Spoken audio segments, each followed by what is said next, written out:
speech today is about the fall of the Sioux Nation. We're going to talk about the leaders of the Sioux Indians. We'll talk about something that you probably already know about or are familiar with. Custer's 1874 expedition into the Black Hills, the Black Hills land grab, and last but not least, the massacre at Wounded Knee. All of these were main factors in the fall of the Sioux Nation. The Sioux Nation were run by different leaders. We'll talk about the most famous ones: Red Cloud, Sitting Bull, and Crazy Horse. Red Cloud was the leader that you hear about the least, but to me his actions had the biggest impact on the fall of the Sioux Nation. He was the leader during the 1860s. He waged war against the United States for a few years in the Central Plains. He signed a peace treaty in 1868. He won his war and agreed that the tribes live in reservations run by the U.S., and the U.S. supplied them with food and money. Sitting Bull, whose real name was Tatanka Ayotaka, wouldn't sign the peace treaty and ended up paying the price in the end. Crazy Horse went to war with the U.S. and eventually was killed while attempting to escape, allegedly.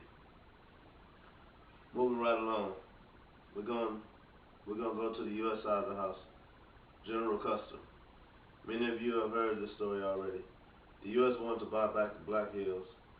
These were the Sioux Indian lands, and they did not want to move.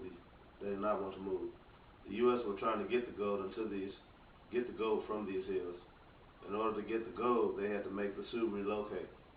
In 1865, the U.S. decided on all-out war on the northern Sioux tribes.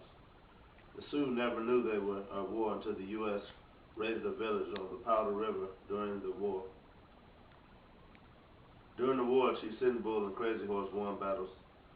In 1876, Custer took 700-some men against Sitting Bull and the combined Lakota and Northern Cheyenne at the Battle of Little Bighorn and got crushed. Custer was killed with a huge number of U.S. troops.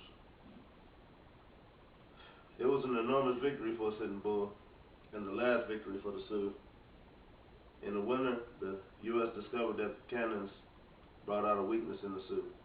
During this time, Crazy Horse was defeated and he surrendered and was later killed. Sitting Bull surrendered after going into exile in Canada. This all led to the Black Hills land grab.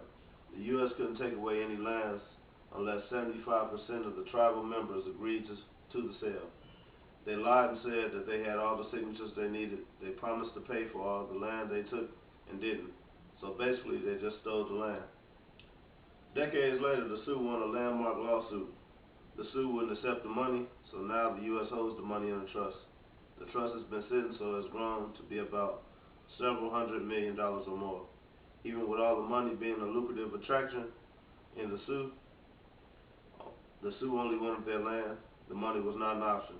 So even though they won the lawsuit, they never did get what they came for. So in turn, they lost. Lastly, we're going to speak on the massacre at Wounded Knee. This was rock bottom for the Sioux. This battle made their fall official. The U.S. did a second land grab. The Sioux were on a reservation in western Dakota, meaning they were not at war. They were on a reservation on which the U.S. put them. Now all of a sudden the U.S. wanted these lands. In 1889, the Sioux embraced the ghost dance religion. Sitting Bull was to be brought to the agency, so some Sioux natives helping the U.S. went to get Sitting Bull. He dressed in his finest and got his best horse and was being escorted to the agency. While being escorted, a young native shouted, "Why would he go peaceably if he was such a great warrior?" in so many words. So Sitting Bull shouted out an order to the ghost dancers. Two of the escorts were killed, and they in turn killed Sitting Bull during the quarrel. After hearing the news, many other natives joined the ghost dancers in an attempt to avenge Chief Sitting Bull. They were somehow persuaded to come to the agency and surrender their weapons.